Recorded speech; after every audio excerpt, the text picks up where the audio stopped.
Primeira carta de Paulo a Timóteo, capítulo 4.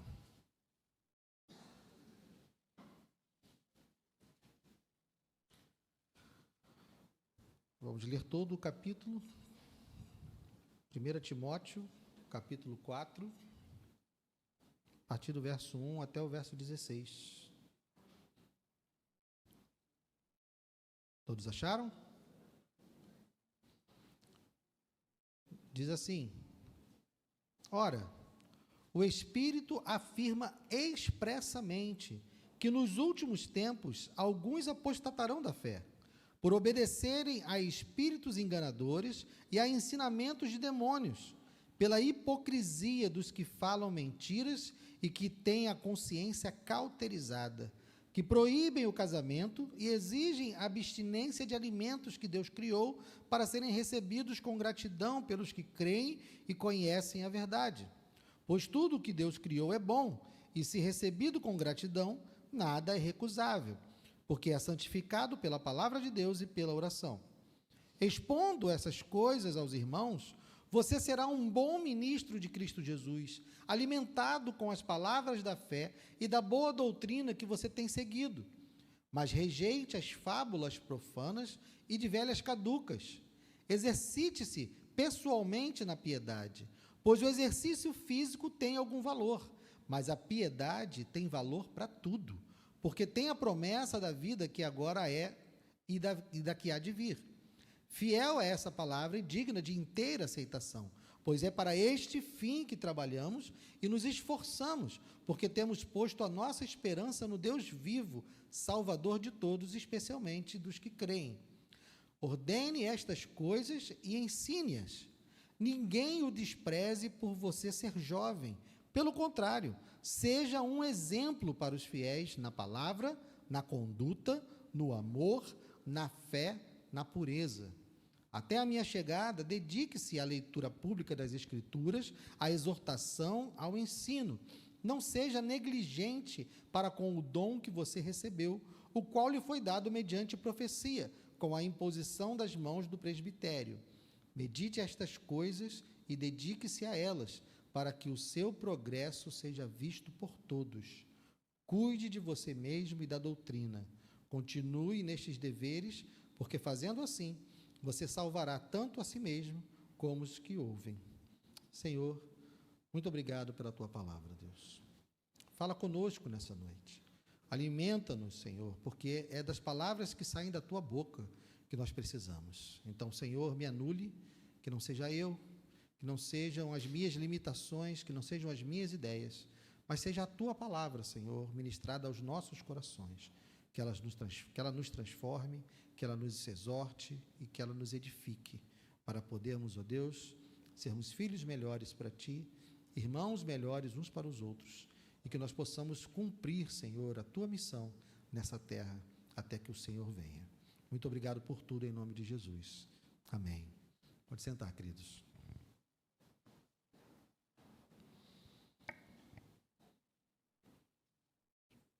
Você deve ter percebido que hoje é um culto que está sendo realizado pelos jovens. Eu sou o único penetra, né, no culto realizado pelos jovens. Mas nós, no ano passado, nós tivemos no retiro, e trabalhamos no retiro um tema, e também trabalhamos esse correlato no congresso de jovens, que era o andar com Deus, o como viver próximo a Deus. E quando nós iniciamos esse ano, e eu conversando com eles, e sobre o que temas, sobre o que nós vamos tratar esse ano. E eles falaram a respeito da continuidade disso, de como então se firmar, de como se alicerçar, né? E isso, inclusive, vai estar presente também no tema do nosso retiro no meio do ano. Eu pergunto para eles por quê? Porque eu já não sou jovem, então posso começar a responder perguntas que eles não estão fazendo, né? Então, eu preciso que eles me digam o que eles querem, não é porque eu estou oferecendo somente para agradá-los, mas, na verdade, é porque eu preciso atendê-los. E como eu não tenho mais noção de quais são as necessidades deles, eles apresentam as necessidades. E hoje, por ser um culto coordenado por eles, é uma palavra que vai se voltar justamente para essa ideia de como você viver alicerçado na verdade em tempos tão difíceis, em momentos tão sombrios. E antes de entrar no tema, que o texto que nós lemos, eu queria dar um contexto para vocês. Paulo está escrevendo essa carta para o seu filho na fé, Timóteo, e ele está escrevendo depois daquela prisão que tem no final de Atos. Paulo termina o livro de Atos preso, mas aquela prisão não é a prisão onde ele vai ter a sua vida ceifada. Ele ainda será solto e fará outras viagens missionárias e fica trabalhando um tempo até ser preso novamente, e aí, depois que ele é preso em Roma novamente, é quando ele vai ser executado.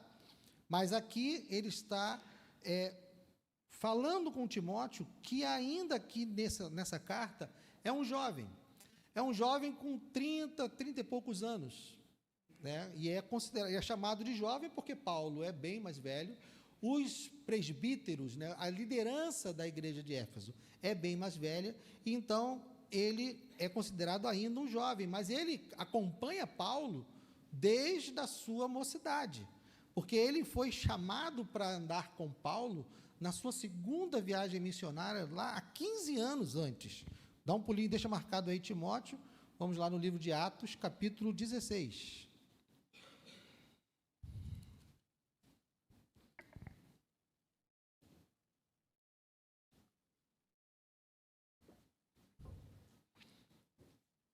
Atos, capítulo 16, versos 1 a 3. Paulo chegou também a Derbe e a Listra. Havia ali um discípulo chamado Timóteo, filho de uma judia crente, mas de pai grego. Os irmãos em Listra e Icônio davam bom testemunho dele. Paulo queria que Timóteo fosse em sua companhia, e por isso circuncidou-o por causa dos judeus daqueles lugares, pois todos sabiam que o pai dele era grego. Pode voltar lá para Timóteo. Então, vejam, aqui nessa carta que nós estamos lendo agora, Timóteo tinha 30 e poucos anos, mas esse encontro com Paulo, para acompanhar Paulo na sua segunda viagem missionária, foi 15 anos antes. Então, digamos que Timóteo tivesse 32 anos quando Paulo estava escrevendo essa carta. No encontro dele, quando ele foi fazer a viagem missionária, ele tinha 17 anos. Então, ele realmente andou com Paulo desde a sua mocidade. Era alguém que Paulo chamava de filho, e Paulo o tratava realmente como seu filho. E nesse momento, quando Paulo escreve essa carta, Timóteo está liderando a igreja de Éfeso, amando de Paulo, ele está lá representando Paulo na igreja de Éfeso. Veja o capítulo 1 aí dessa carta de 1 Timóteo.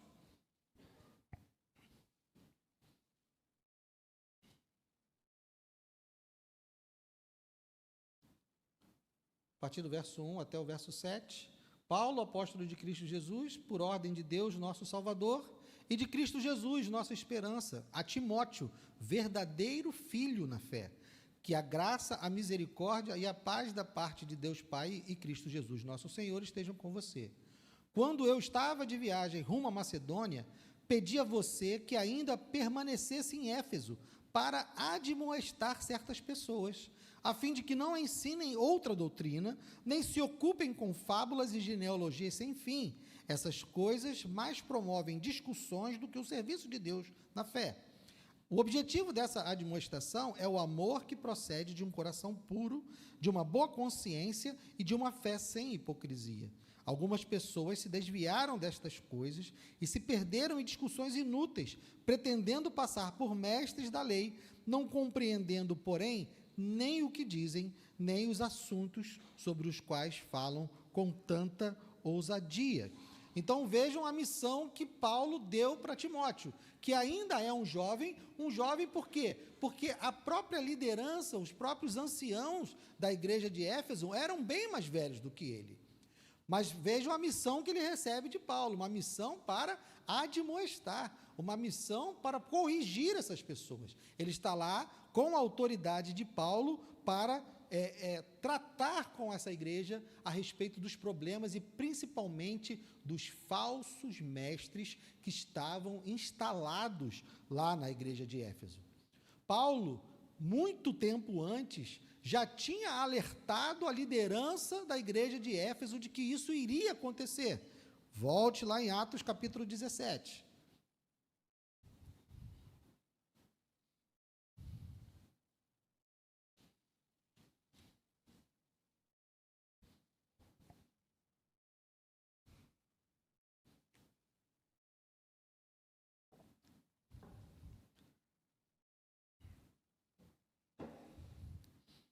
Atos 17, a partir do verso 17.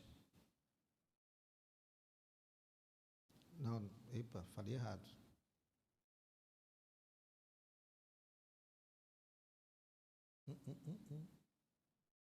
Anotei errado aqui.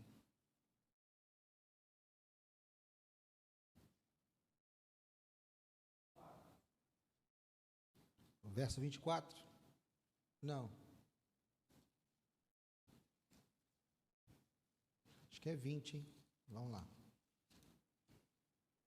Isso, capítulo 20. Eu anotei os versículos, mas anotei o capítulo.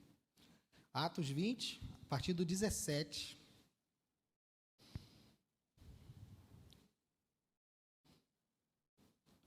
De Mileto, Paulo enviou uma mensagem a Éfeso, pedindo aos presbíteros da igreja que se encontrassem com ele. E quando chegaram, Paulo lhes disse: vocês sabem como me conduzi entre vocês em todo o tempo, desde o primeiro dia em que entrei na província da Ásia, servindo o Senhor com toda a humildade, com lágrimas e com as provações que me sobrevieram pelas ciladas dos judeus. Vocês sabem que jamais deixei de anunciar o que fosse proveitoso e de ensinar isso a vocês publicamente também, de casa em casa, testemunhando tanto a judeus como a gregos o arrependimento para com Deus e a fé em nosso Senhor Jesus Cristo. E agora, impelido pelo Espírito, vou para Jerusalém, não sabendo o que ali vai me acontecer, exceto que o Espírito Santo, de cidade em cidade, me assegura que prisões e sofrimentos estão à minha espera. Porém, em nada considero a minha vida preciosa para mim mesmo, desde que eu complete a minha carreira e o ministério que recebi do Senhor Jesus, para testemunhar o evangelho da graça de Deus. E agora eu sei que todos vocês, em cujo meio passei pregando o reino, não mais verão o meu rosto. Portanto, no dia de hoje, testifico diante de vocês que estou limpo do sangue de todos, porque jamais deixei de lhes anunciar todo o plano de Deus. Cuidem de vocês mesmos e de todo o rebanho no qual o Espírito Santo os colocou como bispos para pastorearem a igreja de Deus, a qual ele comprou com o seu próprio sangue. E aqui a partir do 29. Eu sei que depois da minha partida aparecerão no meio de vocês lobos vorazes, que não pouparão o rebanho, e que até mesmo entre vocês se levantarão homens falando coisas pervertidas para arrastar os discípulos atrás de si. Portanto, vigiem, lembrando que durante 3 anos, noite e dia, não cessei de admoestar com lágrimas cada um de vocês. Só até aí. Pode voltar lá para Timóteo. Então, vejam, Paulo já tinha alertado os bispos, os supervisores, a liderança da igreja de Éfeso, dizendo que, inclusive, entre eles, haveria pessoas que se levantariam para deturpar a fé, para distorcer o evangelho e para enganar as pessoas. Então, essa ideia de que a igreja de Éfeso seria assolada por falsos mestres já estava no coração de Paulo há muito tempo. Então, Paulo, para corrigir o problema que efetivamente ele havia dito que ia acontecer, ele então envia Timóteo para corrigir, para admoestar e alertar a igreja de Éfeso a respeito desses falsos mestres. É uma carta de um pastor para um pastor. Paulo está orientando Timóteo da maneira como ele deveria liderar aquela igreja, da maneira como ele deveria lidar com esse problema. Ele enviou Timóteo para lidar com um problema e está dando a ele instruções de como lidar com esse problema. Essa é a ideia da carta que Paulo está escrevendo aqui para Timóteo. Então, voltando ao texto que nós lemos, ele agora vai fazer afirmações. Ele já tratou de questões sobre os falsos mestres, mas aqui, a partir do capítulo 4, ele vai fazer como que um resumo do conteúdo da carta. Então ele começa dizendo, ora, o Espírito afirma expressamente que nos últimos tempos alguns apostatarão da fé por obedecerem a espíritos enganadores e a ensinos de demônios, pela hipocrisia dos que falam mentiras e que têm a consciência cauterizada. A primeira coisa que nós precisamos atentar nesse trecho é a expressão últimos tempos. Muito se fala dos últimos tempos como se fosse algo ligado apenas à volta de Cristo. No imaginário da igreja, principalmente nós que somos pentecostais, no imaginário da igreja, a ideia de fim dos tempos está ligada à volta de Cristo, à consumação de todas as coisas. Mas, biblicamente, o Novo Testamento trata os últimos tempos como o período que é compreendido entre a primeira vinda de Cristo e a sua segunda vinda. Então, desde quando Jesus foi assunto aos céus, já estamos vivendo os últimos tempos. Os últimos tempos não são algo que vai acontecer lá na frente, é algo que já está acontecendo desde quando Jesus foi assunto aos céus. Então, nós temos aquela ansiedade, né? Nós somos criados deixados para trás, né? Nós fomos criados vendo filmes sobre o arrebatamento, e a gente fica com aquela ansiedade, aí tem uma guerra no Oriente Médio, aí tem uma pandemia, e a gente fica, meu Deus, né? Está chegando o fim dos tempos, os últimos dias, eles estão sendo vividos desde quando Jesus foi assunto aos céus. Então, quando Paulo afirma que o Espírito deu essa instrução, deu esse alerta, que nos últimos tempos alguns apostatarão da fé por obedecerem a espíritos enganadores e ensinos de demônios, isso acontece desde aquela época e continuará acontecendo até quando Jesus voltar. Não é algo que vai acontecer. Isso aconteceu na época de Paulo, aconteceu na época da Reforma, aconteceu no século passado, acontece hoje e acontecerá até Jesus voltar. Então, nós estamos o tempo inteiro lidando com pessoas que apostatam da fé, estamos o tempo inteiro lidando com pessoas que obedecem a espíritos enganadores e ensinos de demônios. Não é algo exclusivo que virá na frente, é algo que a igreja deve lidar constantemente. A todo tempo nós devemos estar atentos a isso. E o que seriam, então, esses espíritos enganadores e ensinos de demônios? Guilherme, os demônios estão na igreja? Não é isso. Esses ensinamentos, eles obedecem espíritos enganadores e obedecem ensinos de demônios de que maneira? Pela hipocrisia dos que falam mentiras. O que está disseminando os ensinamentos de demônios são pessoas. Pessoas que têm a sua mente, que Paulo diz que tem sua mente cauterizada, eles já estão completamente insensíveis. Eles estão completamente insensíveis ao Espírito Santo, eles estão completamente insensíveis ao próprio Deus, e eles falam o que querem, da maneira que querem, estão ensinando ensinos de demônios, estão apresentando e falando em nome de espíritos enganadores, mas são pessoas. Desde aquele tempo, Paulo está alertando a Timóteo que a igreja de Éfeso possuía pessoas hipócritas que falavam mentiras e que tinham a sua consciência cauterizada. E isso não era uma exclusividade da igreja de Éfeso e não era uma exclusividade da igreja dos tempos bíblicos. Isso acontece hoje. Nós vivemos isso também. E de que maneira eles fazem isso? Paulo aqui vai nos apresentar a maneira como eles estavam fazendo isso em Éfeso. Que ensinos de demônios, de que maneira os mentirosos estavam trabalhando.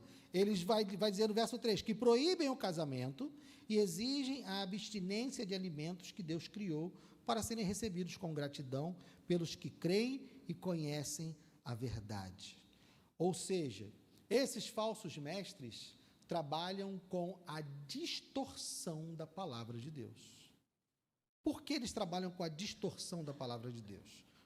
E aqui são suposições, mas vejam um falso ensino que pode ser baseado, entre aspas, na palavra de Deus. Proíbem o casamento. Deixa marcado aí, vamos lá em 1 Coríntios, capítulo 7.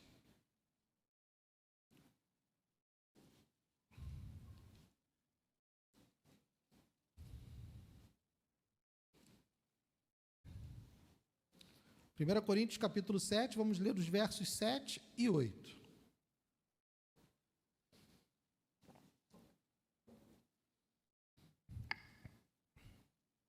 Olha o que Paulo diz aqui para os irmãos de Corinto.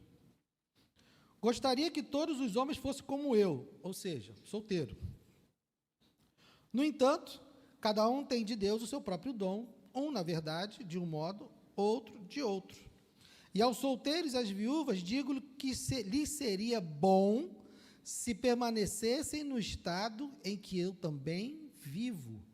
Mas, se não conseguem se dominar, que se casem, porque é melhor casar do que arder em desejos. Paulo aqui está falando de um conceito, de um contexto específico, está falando com uma igreja específica, lidando com um problema específico, mas se você quiser distorcer esse texto, se você quiser distorcer essa palavra e tentar convencer as pessoas de que não devem se casar, porque só se casa quem é carnal, por exemplo. Se eu disser assim, olha, Paulo está dizendo que é para você se casar se você não conseguir se controlar. Mas se você for alguém espiritual de verdade, se você for alguém de fato de Deus, se você realmente tem o Espírito Santo, então você não vai se casar, porque você terá domínio próprio. Veja como é sutil, uma distorção da palavra. Então, esses homens, e pode voltar lá para Timóteo, eles estavam falando contra o casamento, estão falando contra alimentos, porque a palavra de Deus também nos estimula a jejuar, nos estimula a nos abstermos de alimento para adorar a Deus em momentos específicos. Mas isso também pode ser distorcido e pode ser usado para fazer com que a gente se livre de determinados alimentos como se não fossem espirituais. Isso é uma distorção da palavra. Talvez, e Paulo não deixa claro aqui, mas talvez isso tenha a ver com algo que eu já comentei com vocês em outra oportunidade, que é o dualismo grego. O que é o dualismo grego? Na cultura grega, tudo que era material era ruim, tudo que era espiritual era bom. Então, você ter um casamento era algo carnal, algo espiritual, isso não pode ser bom. Você comer também não é algo bom. Bom é você se abster de alimentos, é você passar fome. Bom, espiritual, você vai maltratar esse corpo para poder alcançar uma vida espiritual. Dentro da mentalidade dualista grega, era dessa forma. Mas o que Paulo está dizendo aqui é que isso é uma distorção, porque ele diz: Deus criou para serem recebidos com gratidão pelos que creem e conhecem a verdade, porque tudo que Deus criou é bom, e se recebido com gratidão, nada é recusável. Então, qual é a questão, o método dos falsos mestres? É pegar algo que Deus concede, porque o casamento é uma bênção que Deus concede, o alimento é uma bênção que Deus concede, mas eles pegam trechos e distorcem isso e fazem com que isso pareça algo ruim. E é assim desde o princípio, queridos. Toda heresia, todo ensinamento errado da história da igreja veio por meio de distorções da palavra de Deus. Pense na serpente no Éden. Como a serpente se aproxima de Eva. Foi assim que Deus disse: não comereis do fruto da árvore do meio do jardim, nem tocareis nele. E aí começa uma conversa sobre aquilo que Deus falou, e a serpente vai distorcer aquilo que Deus falou para enganar Adão e Eva.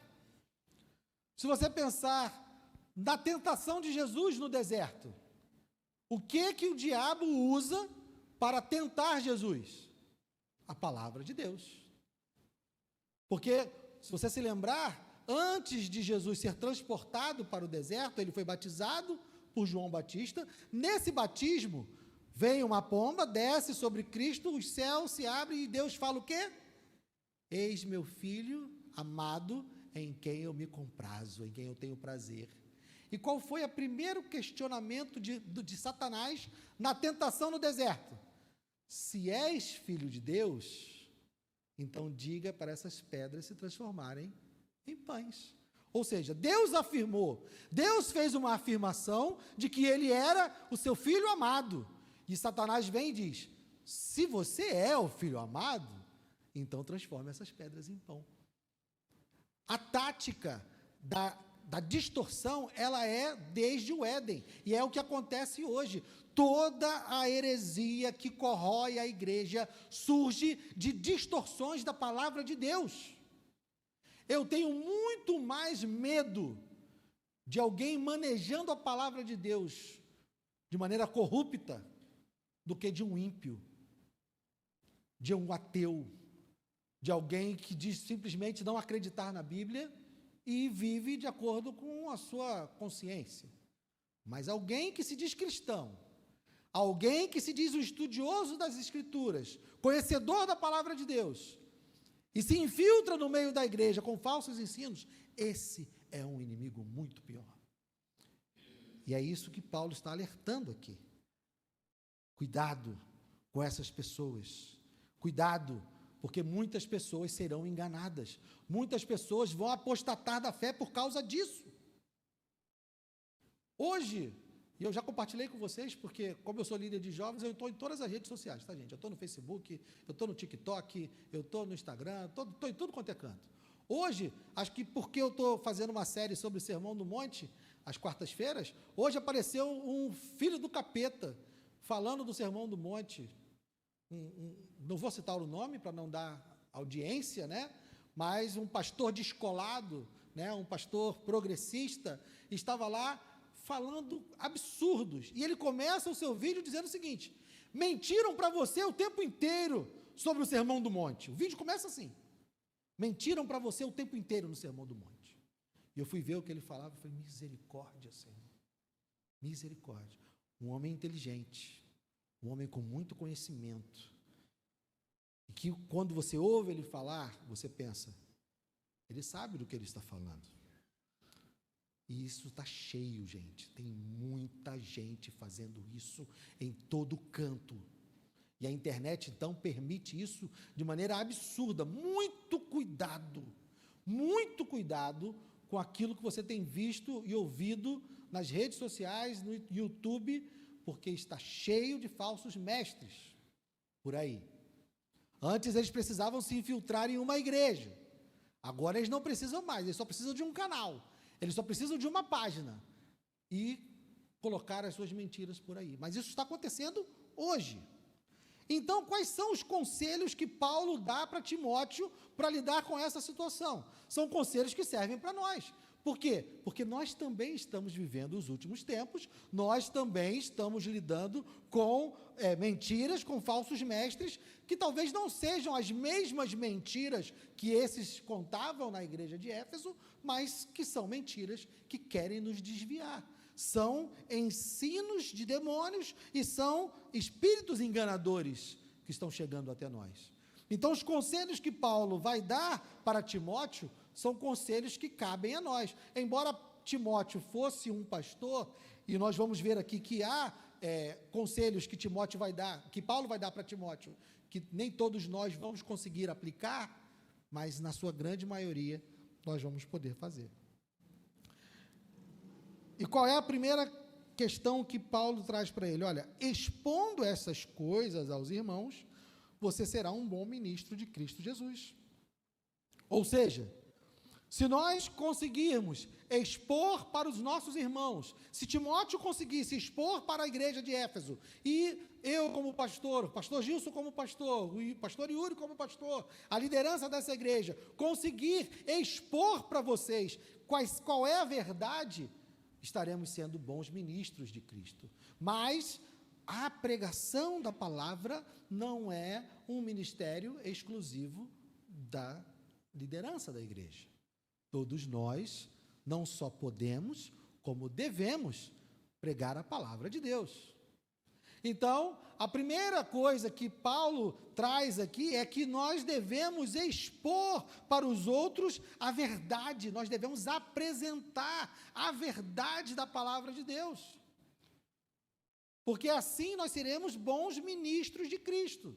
Porque nós temos a ideia de ministério, né, como sendo simplesmente alguém ser ordenado ao ministério pastoral. Mas vocês sabiam que a palavra ministério significa serviço? Então, quando você diz para alguém que ele tem um grande ministério, você está dizendo para ele que ele tem um grande serviço. E a gente mistifica um pouco a ideia de ministério. Então, ser um bom ministro de Cristo é ser um bom servo. É alguém que está executando de maneira correta o seu serviço. E nós, então, devemos expor corretamente a palavra de Deus. Então, como viver de maneira firme diante de Deus num mundo cheio de falsos mestres? E veja que Paulo não está falando nem dos ímpios, tá? Ele não está falando das pessoas de fora. Ele está falando das pessoas que se dizem cristãs. Como caminhar nessa linha? Expondo a verdade. Mas para isso, nós devemos estar como? Alimentado com as palavras da fé e da boa doutrina que você tem seguido. Para nós podermos expor aos irmãos, nós devemos estar bem alimentados. Nós devemos conhecer a palavra de Deus e nós devemos conhecer qual é a boa doutrina. Tem dúvida sobre alguma coisa nas Escrituras? Leu algo na Bíblia que não conseguiu compreender totalmente? Viu um vídeo que falou algo que te deixou confuso? Para quem você vai perguntar? Para a sua liderança. Para aqueles que você confia. Porque se você frequenta essa igreja, se você é membro dessa igreja, é porque você confia na palavra que está sendo pregada nesse lugar. Então, não deixe que confundam você, não deixem que contradigam aquilo que está sendo dito aqui. Não é porque nós temos medo de ser contraditos, mas é porque se você ouvir algo diferente, venha até nós para entender por que você ouviu algo diferente. Para nos dar a oportunidade de te apresentar quais são as razões, quais são os motivos, por que você pode confiar naquilo que nós estamos falando e por que nós vamos dizer por que aquilo que está sendo dito é mentira. Nós estamos aqui para isso, para ajudar vocês. Então, para poder expor, é preciso estar alimentado nas palavras da fé e na boa doutrina. E além disso, no verso 7, rejeite as fábulas profanas e de velhas caducas. Esse termo aqui, velhas caducas, é uma ironia de Paulo, né? Ele está querendo dizer que essas fábulas profanas que ele está mandando rejeitar, são fábulas que somente pessoas muito crédulas, pessoas que estão, que acreditam em qualquer coisa que chega na sua música. A gente conhece gente assim. Quantas vezes a gente vê alguém compartilhando uma notícia, né, compartilhando algo no Instagram ou no WhatsApp, que a gente olha e que claramente é mentira. São pessoas que não param para raciocinar ou para conferir. Tinha uma moda, agora graças a Deus parou isso, mas era a coisa assim, moda uma foto de uma criança e diz, olha, ela precisa de doação, não sei de quê, e ficava rodando anos e anos na internet. A criança já estava até formada na faculdade já, e o troço estava rodando ainda pedindo contribuição. E ninguém ligava para o número, era só ligar para o número, chega lá um número pedindo doação, antes de compartilhar, era só você ligar, olha, eu estou aqui com uma notícia aqui no WhatsApp, que está pedindo doação para essa criança, está precisando ainda. A pessoa, não, isso aí já tem uns 5 anos já, não precisa não. E aí era só não compartilhar. Então, o que ele chama de velhas caducas aqui, são pessoas crédulas, são pessoas que acreditam em qualquer coisa, sem buscar o fundamento, sem procurar saber o mínimo se é verdade. Então ele diz para que, além da gente conhecer a palavra da fé, além da gente estar alimentado com a boa doutrina, nós precisamos rejeitar fábulas, mitos, coisas que não têm nenhum fundamento e que somente velhas caducas podem acreditar. A gente precisa fugir disso. Então, tem coisas que a gente olha, eu vejo, aparece para mim nas redes sociais, pregações ou vídeos curtos de pessoas que eu olho e falo, mas como é que alguém acredita nisso? Tem tanta coisa louca, cara. Eu vejo e espero não ofender nenhum dos irmãos, de verdade, mas tem gente que acredita que a Terra é oca, e que tem um sol dentro da Terra, e que lá tem dinossauro. Tem gente que acredita nisso, gente. Eu não estou mentindo, não. É verdade. Então, a gente não tem limite para aquilo que as pessoas podem acreditar. Quando a Bíblia diz para rejeitar fábulas profanas, é porque é possível a gente acreditar em fábulas profanas. É possível. Então, a gente precisa ter muito cuidado. Um outro conselho, então, que Paulo vai dar para viver nesse mundo de falsos mestres é exercitar-se pessoalmente na piedade. E aí, é o quê? Não é ter apenas o conhecimento das palavras da fé, não é ser apenas alimentado com as palavras da fé e com a boa doutrina, mas é colocar isso em prática na sua vida pessoal. Exercite-se pessoalmente na piedade. Piedade aqui, a gente, na nossa cultura, a palavra piedade ganhou uma conotação de pena, né? Eu tenho piedade, né? Eu tenho piedade de você. Não. Biblicamente, piedade é obediência. Uma pessoa piedosa é uma pessoa que obedece a Deus, é uma pessoa que obedece a palavra de Deus. Então, quando ele diz para exercitar-se pessoalmente na piedade, ele está dizendo para Timóteo, além de ter conhecimento, ele precisa praticar esse conhecimento. Ele precisa colocar isso em prática na vida dele. E ele vai dizer as razões, pois o exercício físico tem algum valor, mas a piedade tem valor para tudo. Essa piedade, como eu disse, essa obediência, obedecer a Deus, fazer a vontade de Deus, tem valor para tudo. Por quê? Porque tem a promessa da vida que agora é e da que há de vir. Se nós vivermos uma vida obediente, nós teremos benefícios nessa vida e teremos a garantia da vida do porvir. Então, exercer e viver uma vida piedosa é algo vantajoso para nós. E é dessa forma que nós devemos caminhar nesse mundo cheio de falsos mestres. Conhecendo a palavra da fé, sendo alimentado pela palavra da fé e da boa doutrina, rejeitando as fábulas profanas e exercitando pessoalmente a piedade. E a partir do verso 9 ele reforça, né? Fiel é esta palavra e digna de inteira aceitação. Ou seja, vocês precisam acreditar. Timóteo, você precisa acreditar nisso que eu estou te falando. Pois é para esse fim que trabalhamos e nos esforçamos, porque temos posto a nossa esperança no Deus vivo, Salvador de todos, especialmente dos que creem. Nós vivemos, nós trabalhamos para podermos viver uma vida piedosa. Essa é a razão de todo o esforço de Paulo, para que possamos viver uma vida piedosa. E aqui o verso 11 vem algo que a gente não tem como, nem todos nós tem como aplicar, porque, como eu disse, ele está falando com uma liderança, ele está falando com um pastor da igreja de Éfeso. Ele diz no verso 11, ordene estas coisas e ensine-as. Nem todos nós podem ordenar isso, né? Mas ele está recomendando a Timóteo, ordene essas coisas lá na igreja de Éfeso, diante de toda aquela liderança que é mais velha do que você é um jovem, mas ordene essas coisas na igreja, ensine essas coisas na igreja de Éfeso. E aí ele dá essa ordem e diz agora no verso 12, algo que poderia acontecer, ninguém o despreze por ser jovem. E aqui chega o meu ponto para os jovens. Ninguém o despreze por ser jovem. Mas de que maneira você vai agir para não ser desprezado por ser jovem? Pelo contrário, seja um exemplo para os fiéis na palavra, na conduta, no amor, na fé e na pureza. É dessa forma que um jovem não será desprezado. Porque a juventude não é desculpa para a imaturidade.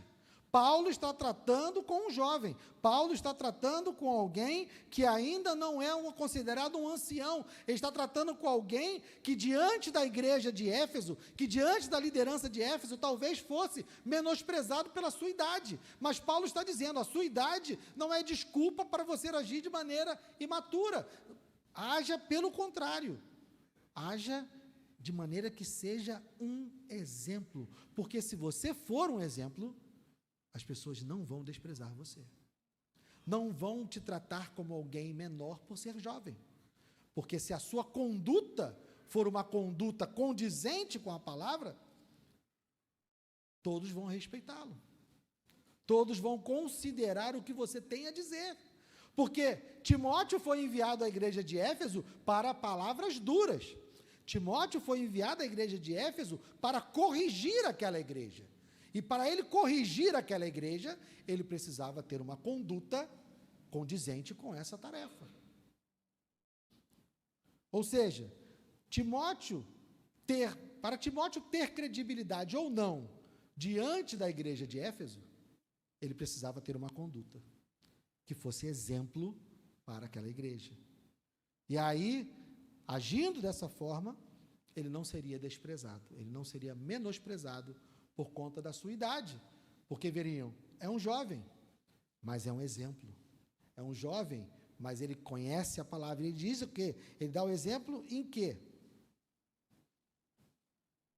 Um exemplo para os fiéis em quê? Na palavra, ou seja, conhecer a palavra de Deus, na conduta, ou seja, aplicar, viver uma vida de acordo com a palavra de Deus. Perdi de novo. Na conduta,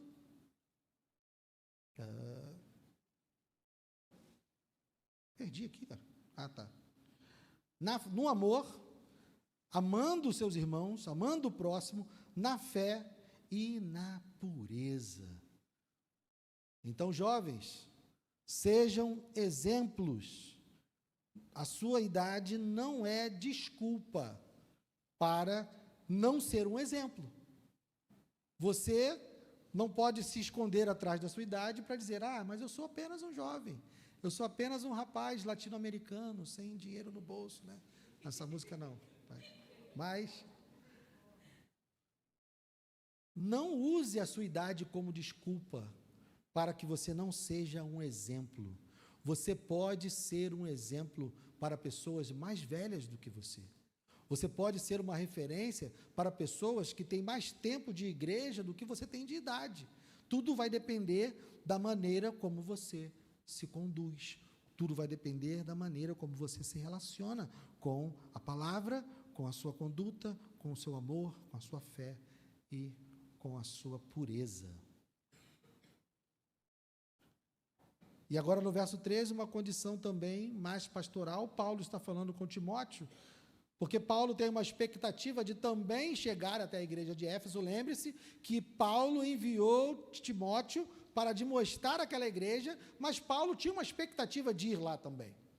Então Paulo diz para ele, olha, até que eu chegue, verso 13, até que a minha chegada, dedique-se à leitura pública das Escrituras, à exortação e ao ensino. Ou seja, enquanto você estiver aí, pregue a palavra, leia publicamente a palavra, pregue, ensine essa palavra, exorte e também ensine. Então ele estava dizendo que Timóteo, para agir, para lidar com essa condição, para lidar com essa realidade de falsos mestres, novamente, pregação da palavra. Percebem que tudo volta para a palavra? Ele está alimentado pela palavra da fé e da boa doutrina, é exercitar-se pessoalmente na piedade, é ter conhecimento da palavra, boa conduta, amor, fé, pureza, e agora pregação da palavra. O que vai nos livrar dos ensinos enganadores, o que vai nos livrar dos ensinos de demônios é conhecimento da palavra, sempre vai redundar nisso. Conhecimento da palavra. Sem esse conhecimento, irmãos, nós seremos facilmente enganados. Sabe por quê? Porque o diabo conhece a Bíblia de capa a capa. E todos os hereges, todos os falsos mestres vão usar a palavra de Deus para nos enganar. Como Satanás fez no Éden, como Satanás tentou fazer no deserto com Jesus, sempre será com a palavra. Se você não dominar a palavra, você será enganado pelo inimigo com a palavra. Por isso que eu digo, eu tenho mais medo de um falso mestre dentro da igreja, um falso mestre manipulando a Bíblia, do que um ateu falando bobagem na rua, do que um satanista. Eu não tenho medo de um satanista. Eu não tenho medo de um ateu que não acredita na Bíblia. Eu tenho medo de alguém manejando a palavra de Deus de maneira enganosa e fraudulenta. É isso que me preocupa. É isso que me assusta, às vezes. E ver pessoas seguindo. Ver pessoas acompanhando. E olhar para aquela pessoa e falar, meu Deus, mas será que essa pessoa não está vendo o que está sendo ensinado no púlpito da igreja? E daqui a pouco você se surpreende com uma pessoa que ouve a palavra desse púlpito e daqui a pouco ela está compartilhando ou elogiando determinadas pregações, determinados ensinos que eu fico, meu Deus, como pode? Mas pode, isso pode acontecer. E o outro conselho, verso 14, não seja negligente com o dom que você recebeu, o qual lhe foi dado mediante profecia, com a imposição das mãos do presbitério. No caso de Timóteo aqui, Paulo está falando de um dom que foi concedido a ele no momento onde foi imposta as mãos sobre ele, numa possível ordenação pastoral. Quando ele foi separado para o ministério, impuseram as mãos sobre ele e ele recebeu um dom. Mas a grande verdade é que todo filho de Deus, todo aquele que nasceu de novo, todo aquele que Deus colocou na sua igreja, é colocado na igreja com um dom. Porque nós somos chamados de membros de um corpo. E todo membro de um corpo tem uma função. Então você foi colocado nesse corpo. Não pense que você não recebeu um dom. Você recebeu sim um dom. Você tem uma tarefa para realizar nesse corpo. Eu não posso dizer qual é essa tarefa, mas você precisa saber que você foi incluído no corpo. Eu não sei se você é mão, eu não sei se você é olho, eu não sei se você é pé, eu não sei se você é orelha, eu não sei se você é boca, eu não sei, mas você precisa saber, você precisa encontrar o seu lugar no corpo, porque nenhum de nós foi chamado aqui a passeio. Nenhum de nós. Todos vocês, jovens, mais velhos, todos vocês foram chamados para exercer um trabalho, para serem usados por Deus nesse corpo. Tem uma tarefa, e isso é uma maneira de nós combatermos os falsos ensinos, porque se todos nós estivermos alicerçados na palavra, se todos nós conhecermos as boas doutrinas, se todos nós estivermos nos exercitando na piedade, se todos nós estivermos sendo referências e exemplo e na conduta, na palavra, no amor, na fé, se todos nós estivermos fazendo isso, unidos e trabalhando juntos, não haverá lugar para falsos mestres entre nós. Não haverá lugar para falsos ensinos entre nós, porque nós estaremos funcionando organicamente como um corpo que Deus planejou que nós fôssemos. Precisamos fazer isso. E se nós exercermos o nosso dom, nós estaremos exercendo o nosso ministério, o nosso serviço. Todos têm um ministério. Todos têm um serviço. Se você prefere a palavra ministério, então eu te digo, você tem um ministério. Todos têm um ministério. Mas é um serviço. E que todos nós, o que eu faço é um serviço. Nada mais. É só um serviço. Verso 15. Medite essas coisas, dedique-se a elas, para que o seu progresso seja visto por todos. De novo, isso tem a ver com o que Paulo falou sobre ser um exemplo, sobre ser uma referência, que todos possam perceber o quanto você está se desenvolvendo na fé. Nós precisamos avançar, queridos, nós precisamos progredir, nós não podemos ficar todos os dias no mesmo ponto da nossa vida de cristã, do nosso desenvolvimento, da nossa fé. Nós precisamos todos os dias estar avançando. Eu sempre brinco que tem gente que avança muito rápido, né? Tem gente que se converte hoje, semana que vem, você olha, meu Deus, já é completamente diferente, já é... E tem pessoas, que nem eu, que demoram muitos e muitos anos, né, para mudar alguma coisa. Mas tem que estar avançando. No meu caso, é devagar. Mas eu estou caminhando. E a cada dia um pouquinho melhor. Cada dia um pouquinho melhor. Estou muito longe de estar bom, mas cada dia um pouquinho melhor. A gente não pode se conformar. Nós precisamos que todos ao nosso redor percebam que nós estamos avançando, que o nosso progresso seja visto por todos. Nossa, o Guilherme está diferente. O Guilherme que eu conheci há 5 anos atrás é bem diferente desse Guilherme que eu conheço hoje. Que nossa vida precisa ser dessa forma. Para vivermos nesse mundo, para lidarmos com esses falsos mestres, a nossa conduta precisa ser vista. Porque senão o nosso ensinamento não será ouvido. Não haverá diferenciação entre nós e os falsos mestres. E por fim, cuide de você mesmo e da doutrina. E aqui é um resumo. Tudo que ele falou tem a ver com isso. Todas as coisas que ele recomendou aqui tem a ver com cuidar de si mesmo e com cuidar da doutrina. Cuidar de si mesmo, exercitar-se na piedade, né? Ser um exemplo para os outros. Cuidar da doutrina, alimentado com a palavra da fé e da boa doutrina, rejeitando fábulas. Então aqui é um resumo. Cuide de você mesmo e da doutrina. Continue nestes deveres, porque fazendo assim, você salvará tanto a si mesmo quanto aos outros, aos que o ouvem.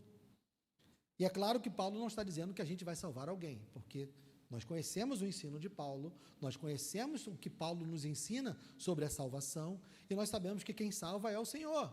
Mas o que ele está querendo dizer aqui, que através de nós, se nós tomarmos esses cuidados, se nós agirmos dessa forma, se nós colocarmos em prática esses conselhos, mesmo havendo falsos mestres, mesmo havendo pessoas tentando desviar os outros do caminho, mesmo havendo pessoas tentando trazer um falso evangelho, se nós agirmos dessa forma, Deus vai nos usar.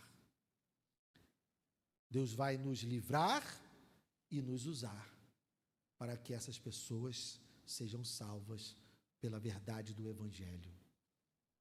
Percebem a responsabilidade? Está cheio de falsos mestres aí, irmãos. Cheios de pessoas ensinando mentiras, com ensinos de demônios. O que nós estamos fazendo? Como você está contribuindo para que a verdade seja divulgada? Como a sua vida espelha essa verdade? Como o seu testemunho espelha essa verdade? Então, para encerrar, queridos, os dias são maus. Vivemos os últimos tempos. Vivemos os últimos dias. E eu não estou dizendo isso para alarmar você. Eu não estou dizendo para você que isso vai acontecer daqui a 5, 10 anos. Eu não tenho essa autoridade. Mas nós vivemos nos últimos tempos desde quando Jesus subiu aos céus. E nós estamos nos confrontando com falsos mestres em todo o tempo. E eles não mais precisam estar sentados aqui. Eles agora bastam ter um canal, bastam ter uma rede social para chegar até nós. Então nós precisamos nos empenhar nas nossas tarefas, da nossa missão, de sermos boas testemunhas em meio ao caos, de sermos bons mestres, de sermos pessoas que carregam a verdade, não somente aqui, mas aqui, e que essa verdade se expressa no seu comportamento, no seu testemunho. É assim que nós vamos combater, e é dessa forma que Paulo está dizendo para Timóteo combater, com a sua vida alicerçada na palavra correta de Deus. Uma outra coisa, nós precisamos remir o nosso tempo. O tempo é um recurso escasso e inesticável, não tem como esticar o tempo. Você pode ganhar mais dinheiro, você pode, sei lá, comprar mais oxigênio, tem um monte de coisa que você consegue ter mais. Tempo, não. Não importa quanto dinheiro você tenha, o seu dia sempre terá 24 horas. Não importa. Se você é rico, se você é pobre, se você é doente, se você é saudável, não importa. Você sempre vai ter só 24 horas.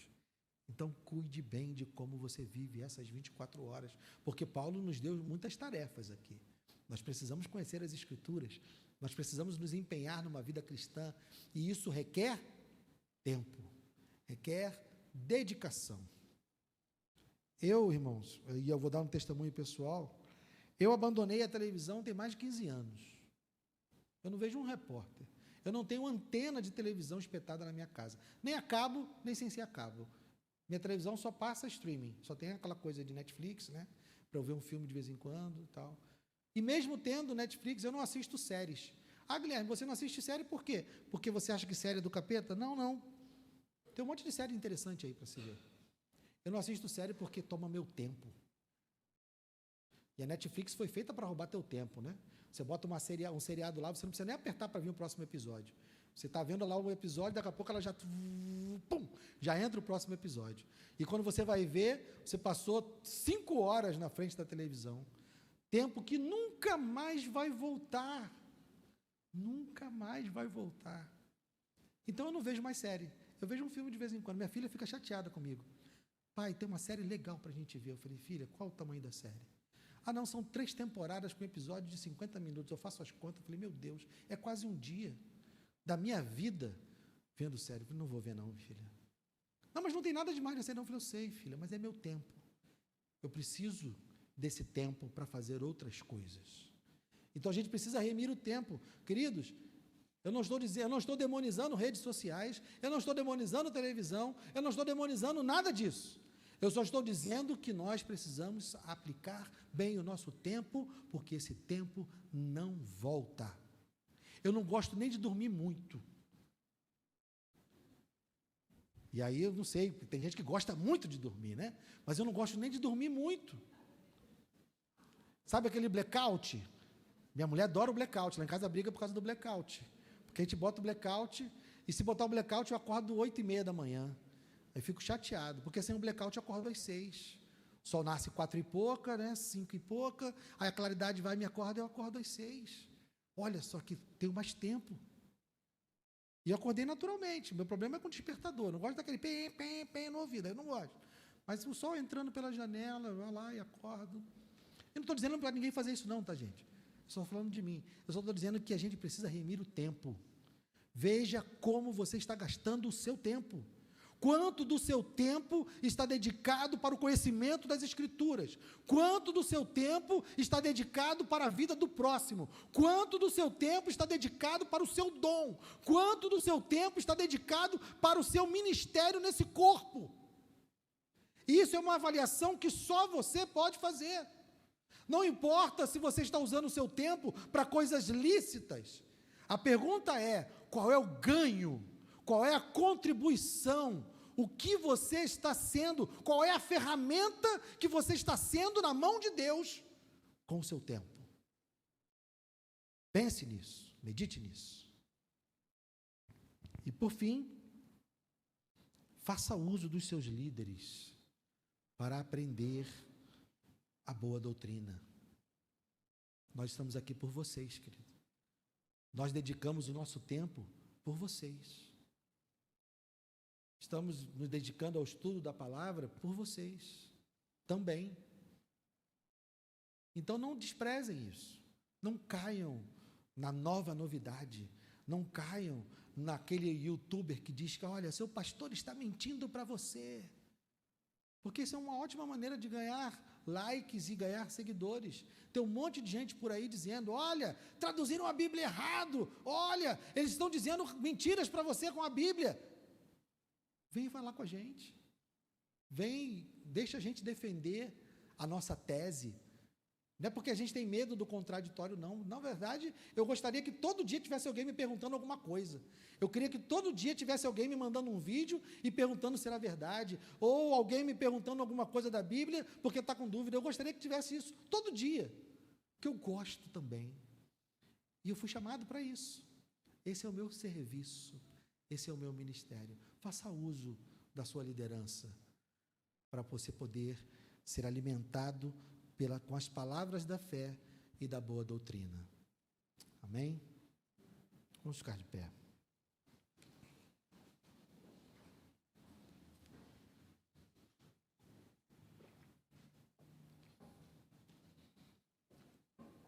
Pai amado, vivemos os últimos tempos, como Paulo alerta Timóteo aqui. Temos falsos mestres, Senhor, passeando pela tua igreja. A igreja é tua, Senhor.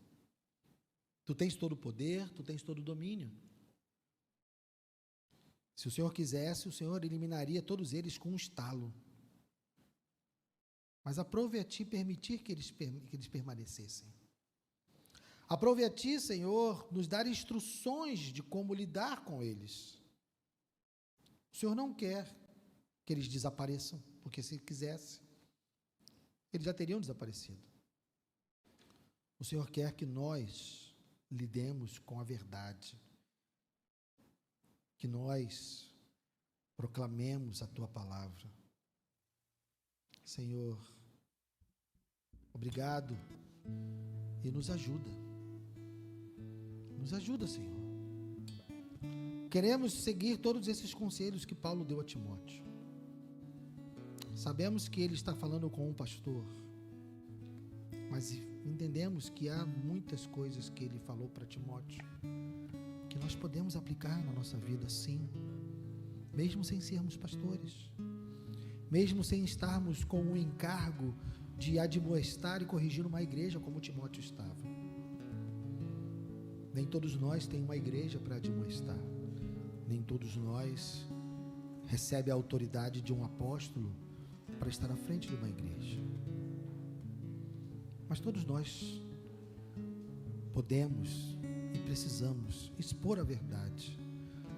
Todos nós podemos ser um bom ministro de Cristo Jesus. Todos nós podemos ser alimentados com a palavra da fé e com a boa doutrina. Todos nós podemos ser um exemplo para os fiéis. Todos nós podemos ser um exemplo na palavra, na conduta, no amor, na fé e na pureza.